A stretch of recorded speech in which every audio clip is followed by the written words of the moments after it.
craft dinner, isn't it? Like that's pretty high-end taste. Meanwhile, you knew this was going to happen.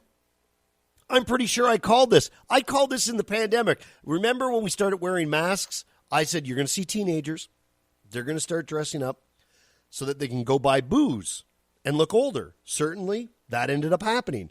I didn't necessarily think that they would continue to do it, but they are. 2 women dressed up as elderly women and went to a COVID jab site to get vaccinated. They wore bonnets, glasses, and gloves. They were in line for their second jab, so apparently the scam already worked once. They weren't charged. They were cited for trespassing. This in Florida, by the way. In the police body cam audio, the officer lectures the 2 women. They are identified as Olga and Martha. They have 34. They're 34. I don't know that I believe a 34-year-old has the name Olga or Martha. Those are old-timer names. But anyway, here's the copper lecturing them. You know what you have done? You've stolen a vaccine from somebody that needs it more than you. But just for your selfishness of stealing a vaccine. This is a trespass warning. You're hereby warned that you are not authorized, licensed, or invited to be in these premises and may be arrested if you refuse to leave or return at any time in the future. It's ridiculous that you're here right now. You know what? They're just going to get into a different disguise. Dr. Raul Pino, who is the director of the Florida Department of Health, he spoke about what went down. We haven't had any lack of willing arms to get vaccinated. We also have people faking to be old. So yesterday, we realized a couple of young ladies can dress up as grannies to get vaccinated for the second time. Unbelievable. Unbelievable. What am I saying? It's Florida. It's completely believable. John, you are wrong on that one. That is completely believable because it is Florida. You are wrong. I apologize. We'll tell you about a bear and a gas leak here in a second, but this was also inevitable. A woman got her new ID in the mail. She was at the DMV in California, and the DMV employee took 2 photos. One, she was wearing a mask, and in the other, she was not wearing a mask. Now, take a guess. Which picture do you think ended up on her driver's license? Yeah, the one with the mask. She says, don't expect a great picture when you go to the driver's place to get a picture. I'm sure it's not going to be good because licensed pictures are never good. But I did not expect the picture to be with my mask on. I'm not going to lie. I would like my picture with a mask on. The less of my face in a picture, the better. Because I hate getting my picture taken. Here is how the TV news says it all went wrong. She went to the DMV for the photo. Workers were very strict. She recalls not wanting to risk taking her mask off for fear she'd be sent to the back of the line. So when it was her turn to take her picture, the DMV employee took 2 pictures. They took one of her still wearing her mask and a second picture without it. Now, you would think they wouldn't put the one with the mask on the license, but that's what happened.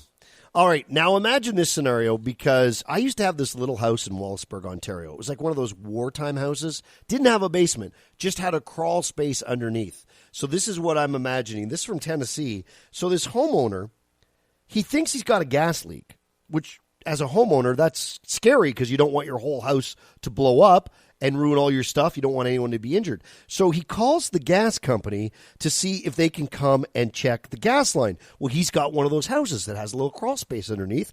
So the crew arrives and they crawl under the house. Do you know what they find under the house? I don't know if this is better or worse than a gas leak. They found a large snoozing bear. They had and 3 cubs under the house, which you don't mess with the mama bear, because you mess with the mama bear, you get the paw. So they called the Tennessee Wildlife Resources Agency. They made it on scene, and they came up with a plan to get the bear to move along. But can you imagine? You think you have a gas leak, and no, it's mama bear and her 3 cubs. That is scary. I would not want to mess with that bear at all. great job you have. You get to tell everyone good news. Just restored my faith in humanity. Let's restore your faith in humanity, and then an argument over the leftovers, as requested on my email, nightside@email.com. A 92-year-old guy was out shoveling snow for his neighbors in the freezing cold temperatures in Arkansas. It was 3 degrees outside, which by Canadian standards is not freezing cold, but in Arkansas. This guy, he is 92, Leroy Crosta. Now, I don't know what it's like in Arkansas, but I'll tell you right now, where I sit, if I look out my window and I see a 92-year-old dude shoveling my lane, I get my butt in my boots and I get out there and I help. Jen Sheridan said she saw Leroy shoveling her driveway. She says, quote, everyone should have a 92-year-old neighbor hero who brings a snow shovel and shovels your driveway and front porch. Now, Leroy was a World War II Air Force veteran. He married the love of his life while serving in Germany, and after the war, Annie and Leroy returned to the States and retired. He says he's been there 30 years, and everyone loves him, from the 20-somethings to the 80-year-old widows. I love this man. What a stud. Everyone's giving him accolades on Facebook, yet no one is going outside to help him. It's crazy. But here's the part I wanted to share. As people watch Leroy do things for other people, a younger generation witnesses and learns how to build a community. These random acts of kindness are what Leroy and Annie's legacy is to our community. So my bottom line on this is it doesn't matter whether you are old or you are young, but your random act of kindness can in fact have an overwhelmingly positive result on your community. So never be afraid to do something kind. It is Monday when I'm recording this. Wednesday or Thursday, we are probably going to do a live podcast, meaning you will know when the podcast is going to be recorded. You will be able to jump on a stream. You will be able to interact, comment with each other, have some jokes, tell me the stuff you don't like. Maybe we'll just have a shoot in the shiz section where we break down some of the likes and dislikes of what we're doing, because we want to perfect it. We want this to be the highlight of your day. Here's the deal. When we do that, you will know. Make sure you get on the mailing list, nightside@email.com. Just send me a note and say, put me on the list. Now, one thing I need you to do, if you can, if you find yourself on Facebook, on Reddit, on a website somewhere that offers feedback or a spot to comment, in your travels, if you could, recommend to others to go and download this podcast as well, become part of our family. I would appreciate it. We're trying to take over the world, so we need to do it one download at a time. So if you ever find yourself on a website where people are talking about podcasts they should listen to, feel free to recommend the Pole Position Podcast. If you have friends that you know they go for a walk every night, say, hey, you should download this podcast. Listen while you walk. Anything you can do to help would certainly be appreciated. This is an argument that took place in my home because I ate some steak that was left over, but it was my wife's. I just need you to help me out a bit. My wife and I, the other night, we were barbecuing, and we made some nice steak. And we don't do steak that often. Neither one of us are crazy big meat eaters, but we made this steak. It's very nice. Anyway, she only ate half of it. So we had the rest of it in the fridge. Here we are today on Wednesday. And I wake up and I see that half-eaten steak is still in the fridge. So I decide I'm going to eat it for breakfast. It was awesome. It was so good. I figured, better eat it now. Otherwise, no one's going to eat it. It's going to go in the garbage. It's excellent. So today we were grabbing lunch, and while we were grabbing lunch, I said, oh, by the way, I ate that steak in the fridge. And she acted like I had kicked her mother down the stairs. She was not happy with me. I figured she didn't want it. I figured it was going to go bad. So I just went ahead and ate it. She's not happy with me. My question to you is, am I wrong on eating the steak? What would you have done? I mean, leftovers are for everyone. There's no dibs on leftovers, is there? Like maybe if you're at a restaurant and the other people aren't there and you bring it home, that's only for you. But general leftovers, there's no dibs on leftovers, is there? Quickly, help me out. Is my wife right? Am I right? I ate the leftovers. Yes, it was her half, but that was on the weekend. It's now Wednesday. I figured it was going to go to waste. But as I said, when I told my wife I ate it, the look on her face, you would have thought that I had filled her car up with manure. She was not pleased at all. Oh, no, man. The text board is not on my favor. We'll get to that in a moment. By the way, I have enough text right now telling me that my wife is always right. I operate under that assumption at all times.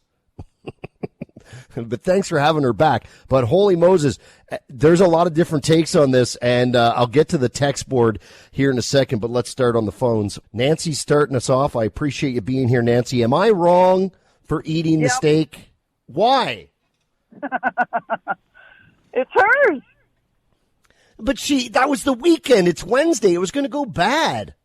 All you had to do was check. But she wasn't around. I mean, like, it's not like she's my mom. She's my wife, and half of what's hers is mine, no? Oh, I suppose. And she ate her half, so the other half was mine. Oh, but you got your whole steak, didn't you? That is true, but that's not what we're talking about right now, Nancy. You're changing the topic. Okay, all right. I'm putting you down that I'm wrong. So that's one, I'm wrong. Let's go to Joe. Are you in the John's right or wrong category? I'm in the John's right category. I say 24 hours is a grace period for leftovers, and that's it. After that, it's free for all in the fridge. Okay, I like that rule. That's fair. You get 24 hours. If you don't work in the 24 hours, you don't get to your leftovers in the 24 hours, it's free game. That's a good rule. That seems fair. Here's Raquel. Are you on my side or my wife's side? Well, actually, I'm on both sides. Okay, that's fair. Explain. I find that, like you say, it could have went to waste and she didn't want it, she wasn't in the mood to eat it. You'd have to throw it out in the garbage.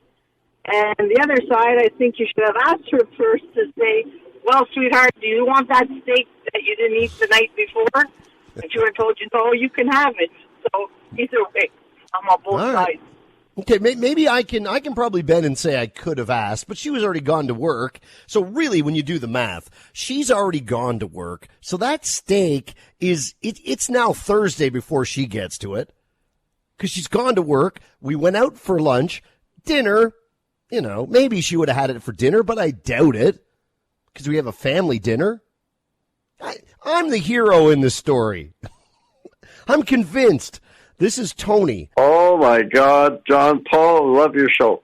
Thank you. I'm on your side, but I don't know what your wife wanted to do with the steak. I'm with you because I had the same thing for breakfast. I made a nice gravy from some fond de veau and had that with some beautiful toast. Oh, it was marvelous. So I envy, your wife, I feel sorry for her, but anyway. It's the old case, Tony, of you snooze, you lose. That's right. Yeah, I'm pretty sure there's lawyers that would go to a court and say, Your Honor, this is just a classic case of you snooze, you lose. Let's get Ron in here. Ron, are you with me or my wife? It seems it's almost split. I'm with you, John. Oh, good. Oh, yeah. Nothing goes to waste in our house, and leftovers are free game for anybody. All right, that's a fair rule. I appreciate the call. Now, if your wife is really that mad, just buy her another steak. Wrap it All up right. and give it. Wrap it up and give it to her for her birthday.